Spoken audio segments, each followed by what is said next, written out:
Well, I just got back from the Final Fantasy pre-release. It was a lot of fun. I played 3 rounds. I went 2-0 and won. So the first round was a draw. We went to time, and then I won the next 2 rounds. But one thing I noticed is that green and black were very popular color combinations, in that all 3 of the people I was playing against played green and black. Part of me felt I should have gone with green and black because, well, I wanted to go green and black because I had a lot of powerful cards like Cecil Harvey, aka Timna the Weaver, as well as Genova Ancient Calamity, and Judge Magister Golbrath.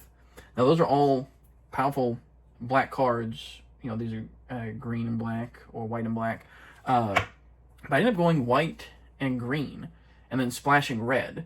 And looking back on it, I was like, well, should I splash black instead so I could have run these powerful legends? I looked at it, but I really didn't get any black removal, and that was the main reason why I went with a splash of red in the first place, because it allowed me to run cards like a Joshua, Phoenix Dominant, Thunder Magic Suplex, and the Summon Esper Rama. Yeah, I ran those just because I needed some removal. The green and white I had a few pieces of removal, like Fate of the Sun Christ, which was some white removal, but it was pretty lackluster other than that. So I think I made the right call in splashing red, because I could have splashed black for more powerful creatures, but it wouldn't have helped me on the removal front. Now, I guess I could have just tried playing a 4-color deck and splashed red and black, but that would have maybe been a little too ambitious, because there were enough good green and white cards where I only had a few spaces left for a splash, and red was definitely the better priority.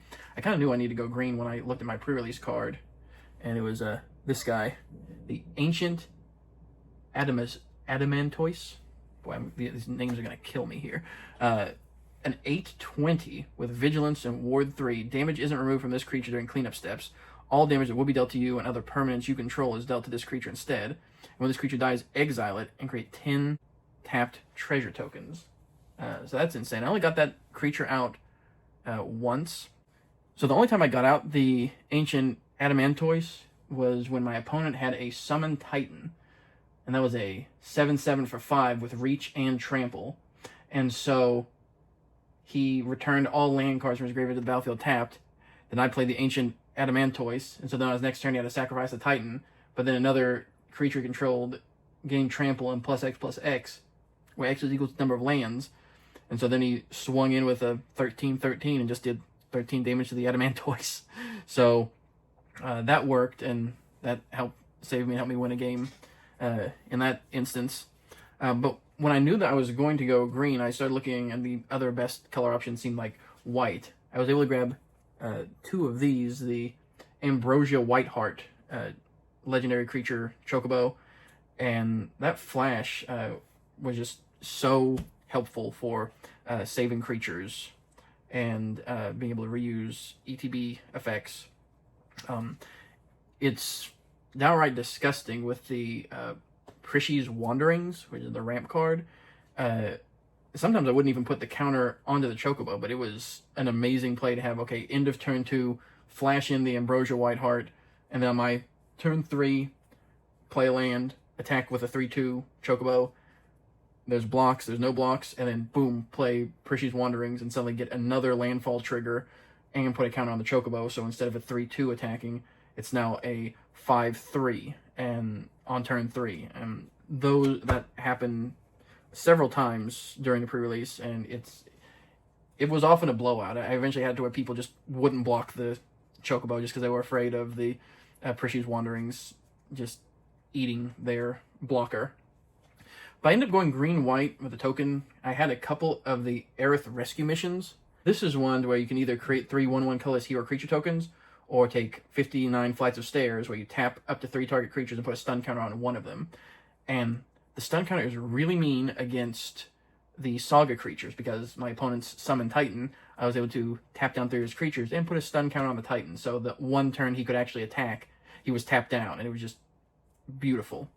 But that was probably one of the only times I used this with the tap down effect, and I really do like it that you can either build your board by creating 3 1/1 tokens, or you can just go in for the win by removing all their blockers. It's a really useful card, and I had one game where I was able to play a rescue mission on like turn 6, and then turn 7 play the Crystal's Chosen, which is create 4 1/1 colorless hero creature tokens, and then put a +1 counter on each creature you control. And at that point, I had like 20 power on board, or something close to that. And I have in like my 3rd game. The 3rd game also was won by Delivery Moogle. So this one I was able to search my deck for the White Mage's Staff, and I ended up moving the staff onto the Moogle just to deal the extra damage I needed in order to win the game, because they had no flying blockers and the ground was pretty gummed up at that point. But it was fun. The Chocobo Racetrack, I was hoping that it would just be really powerful, but I don't know. I only seem to ever get 1 or 2 Chocobos off of it. And my deck really wasn't the landfall deck. It was mostly the creature tokens deck, but it did have some synergies. It did have a few Chocobos and things that cared about landfall, but I don't know. The deck didn't really feel too altogether focused. I also ran the Wind Crystal as a legendary artifact. As your white spells cost 1 less to cast. If you gain life, you gain twice that much life instead. And then you can pay 6 and tap to give creatures you control flying and lifelink until end of turn. So I got out the Wind Crystal several times, but I never got to use its tap ability of all my creatures flying and lifelink. I mean, 6 mana and tapping is a pretty big investment, but when you're in top deck mode, you might as well. It can help you break through a clogged board state. But I had one round where I was playing against somebody who was playing Ultima, Origin of Oblivion, and so whenever he attacks, you put a blight counter on target land, and so my opponent kept targeting my planes, and I was like 1 turn away from me being able to activate the Wind Crystal, which would have given my guys flying and lifelink, so I could have actually blocked him when he attacked, but he was able to get it off just on the right turn and deny me the white mana I needed to activate the Wind Crystal, and he ended up winning as a result of it. So that was a little frustrating. And then Moogle's Valor. This gets the award for card I never played. I think I had it in hand one time and was prepared to use it, but there was never a point where it came up. But it feels like it would be such a blowout, especially in the token deck, because for each creature you control, you create a 1/2 white Moogle creature token with lifelink, and then creatures you control gain indestructible until end of turn. So it's a very powerful effect. I just never had the opportunity to use it. But that was pretty much my deck. It was green and white, a little splash of red for removal. And looking back on it, I think that was probably the right call. My blue and black just were not that impressive in terms of removal, and if I was going to do a splash, it was going to be for that. But yeah, it was a fun pre-release. So I went to my local LGS for the Final Fantasy pre-release, and when they were starting, they were just announcing that this was their 2nd big pre-release in a row. The Tarkir Dragonstorm was a huge pre-release, and this was another one, and so Magic's really thriving right now.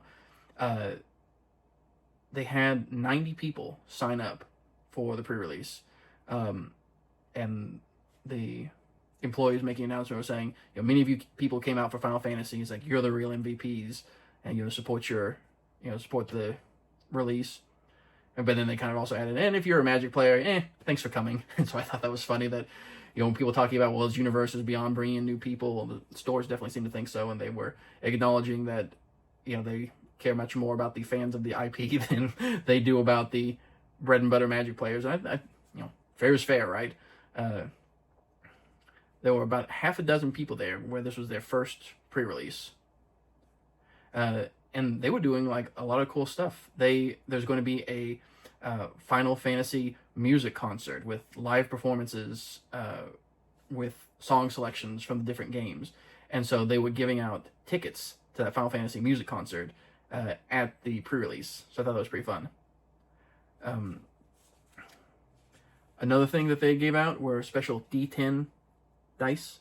And I was able to get one of those. They didn't have enough for everyone, which was a shame.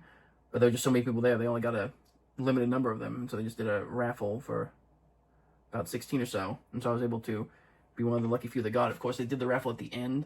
And by that point, about 2/3 of the people had already left and gone home, but for the 30 or so that stayed, they were able to try out to get one of the dice. And so I did, and that was pretty fun. But other than that, I got a couple of prize packs. And so I was going to open them and see what we get. So just turn the camera angle here and we'll check those out. Okay, we can try out opening this up with the first pack we got here. See what we get.